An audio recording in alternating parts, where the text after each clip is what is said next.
Hello and Happy New Year! This is a video where I do a little housekeeping and let you know what you can expect from the channel in the new year. I do these videos every year except for last year, which was a community post instead, but this is really the only video update that you'll get, just to make that clear. I don't do We Need to Talk videos a lot because the community tab usually does a good job communicating to you about when you can expect a new video or when I'm taking a break or some other stuff. It's therapeutic for me to get this out in video format because it helps me keep on track for the next year. So 2022, it was a mixed bag. We started the year with 5,600 subscribers and we ended the year with 7,400, which is a gain of 1,800. It's not as much of a gain as 2021 had, but still more than I gained in 2020. That Atari VCS video really skewed the stats. I say 2022 is a mixed bag because while the channel only did post 20 videos this year, we met our goal of 7,000 subs. Last year I published 37 videos, but in 2020 I only posted 29, and in 2019 I posted 32, so I think I'm being a little bit hard on myself here.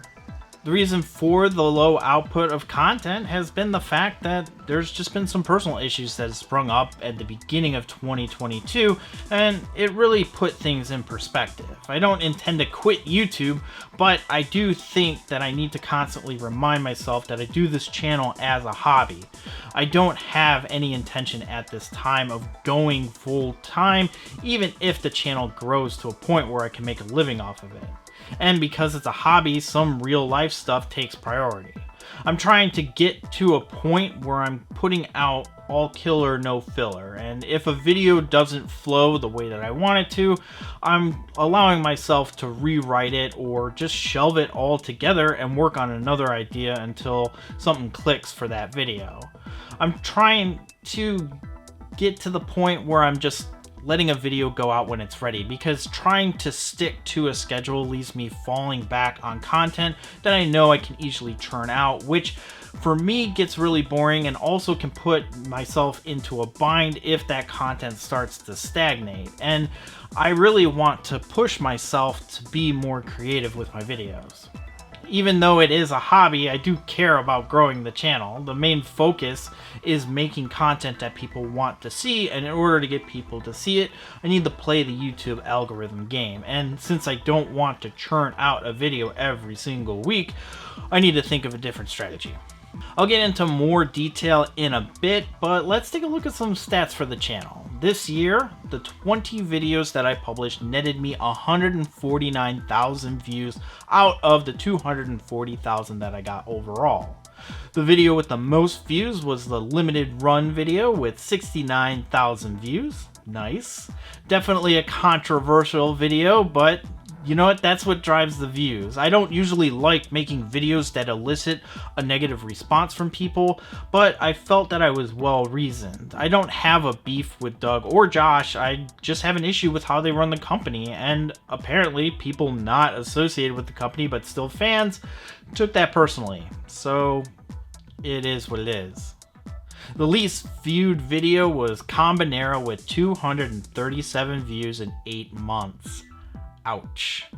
I don't really know why I keep trying to put out reviews of games, especially since they don't work on this channel. I was given a key to the game, and since it was an Atari game, I thought maybe it would do well, and it didn't. And I still might do game reviews or little one-off product reviews, but they'll be few and far between, or they'll be like shorts or something like that. I won't be accepting keys for reviews anymore, and I've actually turned down a handful and tossed them over to another channel that I knew probably would like it. The other video that underperformed was the grid frame, which got 317 views in 2 months. So not as bad as Combinera, but this is just one video that was ill-timed. Mad Little Pixel just got done thrashing the company for delivering a dirty product, and here I come along saying, hey, it's a great gift. And I try not to feed the circle jerk, but when you do not actually play into that algorithm, you pay the price for it. Moving on to gear, I usually take some time to show some new gear that I bought, and in previous years it was an extensive list, but this year only 2 things I've gotten to add to the channel, and that's a new camera and a new lens. Did you notice that I got a new camera? I got it back in, I think, May or something like that. I got a Sony a7S III to upgrade from my a7 II, so my content is now in 4K, but also the camera is a lot more video centric and the autofocus is really good, so now I can like move around and still stay in focus, so that's pretty cool. Usually on my last camera I had a manual focus lens, so I had to stay perfectly still or else I would just go out of focus.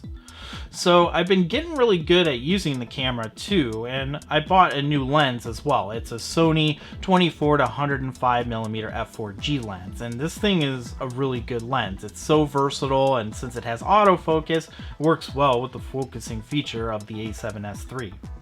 And I did get a new ceiling fan. I know it's not really that important, but the old fan was on its last legs, it didn't spin, and it also had an LED light fixture which was non-replaceable. So when this was installed in the first time that we had the place, and like the light would run for 20 minutes and then just start to flicker, and it got really annoying, and so I didn't have an overhead light. So I got a new one that matched my room. It's a little bit old school fashioned, like dark wood, and it has fixtures for 4 standard LED bulbs. So now I have 4 extra hue RGB lights, and you can kind of see that the light kind of changes a little bit back in the background here, and it makes for lighting the background, because in previous videos you could barely see what was going on in the background. As far as future gear goes, I do plan on getting a new PC. I'm currently editing on my laptop, and that works for the most part, but the things that I'm doing with Retronomics, I changed up my workflow and to make it easier for me to just like pump out the content. I'll need a faster PC, because in exchange for actually just copying and pasting the data, the actual rendering time went up tremendously. So I'll need a more faster PC to cut down on production time. Moving on to the future here. 2023 will be the year of evergreen content. Retronomics is still obviously my main drag. It's not going anywhere, but I am going to be branching out a little more than just price forecasts. Expect to see some on consoles specifically, like people have been asking about variants and price forecasts for that, but I think I might, take that and make it into a little bit more evergreen content. And then the next week after that video is published, I'll do a pricing forecast for that console, so that way the Retronomics video is going to be recommended to people who watch that evergreen content. So hopefully it'll work. So for example, my last Retronomics video was on the PlayStation, so I would make a video on the PlayStation itself that's semi-evergreen and then follow it up with a non-evergreen forecast video. I'm also thinking of going back and finding games that exploded in value pre-price charting era and explain why some games are the prices that they're at now. There's a lot of games that, for instance, like Earthbound or something like that, has always been expensive, but why has it been so expensive? That's kind of what I'm getting at. So you can expect to see some of those videos, and then you can also expect to see some YouTube shorts, mainly one-off pricing forecasts. So for like modern games that get re-releases and stuff, like I'll pop out like that price trend where the game like exploded in value like 1,000%. Like that was one that I could take real good care to just like make a one-off video and just get it out there. So I'm going to try to make a short at least once a month. I've been doing some research on it, and they say not to go like super wild with shorts, but make it in proportion to your daily videos. So I know a lot of people don't particularly like shorts, but YouTube loves them, and it does put my channel into more eyeballs. I've noticed that a lot of my back filler content got recommended a lot more when I did those shorts. So, which brings me to the evergreen content. Like I said, Retronomics just doesn't have the shelf life that I want, so I want to make more evergreen content that acts as a tentpole for the rest of the videos to get more people to subscribe for more content. I think I've arrived on a format that I'm comfortable with. The Playdate and the Pocket videos have decent views and audience retention is pretty good, and I've gained subscribers from that content. So expect to see more of the same. Specifically, I believe that the Ouya is going to be the first video that follows that format, and then we'll see where we go. I'll probably tweak it a little bit. I have a bigger video towards the middle of the year that I kind of want to get some practice out of the way first. Moving on to subscriber goals, I'm thinking 9K at the lowest and 10K at the highest. I know that it's a lofty goal given my output of videos, but I think I'm ready to get back on track. And that's pretty much it. Ultimately, I do think that the channel is in a really good position to succeed. The content that I'm putting out is getting views that a channel of my size should be getting, so it's a matter of leaning into that content and getting more people to see it while cultivating the audience that I already have.